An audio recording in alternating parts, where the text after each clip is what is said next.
because I know a lot of you are very interested in what's going on with this case. I got some stuff I want to share with you, some new footage that I got, some new information that I got, and also I got Andrew Holmes standing by, and he is going to be talking with us about this issue. So Joni was on the Kenneka Jenkins story, so I'm going to talk about that right now on my Facebook. It's got some new developments, some new stuff coming into Facebook. But I want to know, where did things stand right now? What was your report? What did it consist of this morning? Because Joni was on it this morning. Right. Well, you know, police have all the video from the security cameras at the hotel, and they've invited the mom, Kenneka's mom, Teresa Martin, to come view all this. And I talked to Teresa on the phone this morning, and she's open to that, but she got herself a lawyer. She does not trust the Rosemont police, and when he says it's okay to go in there, she's going to go with him and take a look at this video, which they say shows that Kenneka was by herself when she got herself down to that level, wherever that freezer is in that hotel, that she was, they saw her walking toward it, not certain if that camera trained at that area was working, and not certain that the exit button for that freezer was working either. So while she may have gotten in there, who knows if she could get herself out. This is why police need to talk to as many people as possible so they can get an idea of what was going on. What time did you leave? What did you see? Did you talk to her? At what point did you see her drinking? Did you see her leave the room? All of these questions law enforcement has to go through. And they've had an autopsy, but the autopsy at this point is inconclusive. It's considered a death investigation, and they have to wait for these toxicology reports. And I was talking to Dawn Valenti, one of the crisis responders, and she was saying that this could take 6 months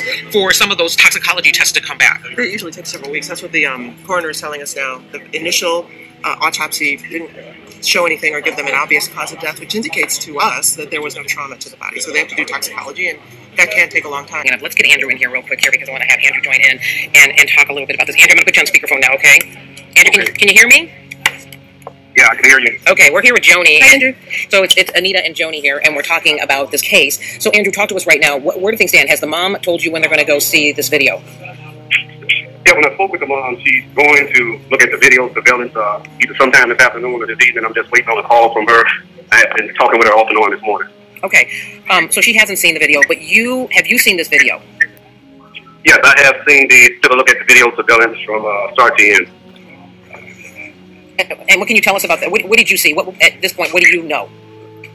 Well, basically, they do have her movement from the lobby until she went to the elevator, and from the elevator until she went to the lower level. They do have a movement from the ninth floor. So as she walked down in the lower level area, it appears that she was trying to find her way back upstairs to the lobby. She walked towards some steps, and she walked back the other way, but the way she went into an unsecured area, and just opening doors appeared to be like she was trying to find her way back. And the area that she went into was an area that wasn't used, a kitchen area with freezers back there. And as she went through the door, she went through one door and just started opening up other doors trying to get back. And that's what it appears to me now. Where they found her at, there's no way you can get out the other way from back that way. There's no way. You have to come back towards the front. So the cameras are working in that facility area where she was at. And she had went through a freezer part, opened up that door, and took about one step, and there's another door. And so it appears that these doors had closed behind her, and she could have got out. It may have been just dark in there. All right, so you saw this freezer. I don't know if you've seen this video, but there is a girl on Facebook, and let me show you this video because she is showing what one of these freezers look like. Let's see if I can find it here. Hang on a minute. I'm trying to find this one girl. She's showing what the freezer looks like, what a freezer like this would look like. Describe this freezer that she went into. What did it look like? Well, it has a steel door there that you can open up and go in, and you take about a half a step, there's another door connected to another freezer. And there's a handle on there that you can open and go in. Is it a heavy door? No, the door it's not heavy. It's just a regular door that you just open up and pull open. Okay, so there should have been some kind of panic button in there, but not necessarily clear if she was under the influence of something, or just what's the word I'm looking for? If she was sort of disoriented. If she was disoriented, is there a panic button on there? Did you see that? There's a knob on there that you push, and the door will open, and it's on both doors. So if she was impaired, disordinate, in panic because when they closed and it was dark in there, that could have happened too. But that area should have been secured off, bolted down, and locked so no one can get in there. So that's where the negligence falls at.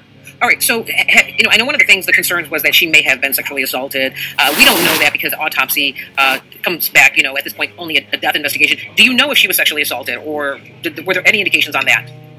Well, some indications that we're getting that she was not sexually assaulted and there was no trauma to the body, and they're waiting on confirmation, from the medical examiner's office. But, all indication is looking that she walked into that unsecured area.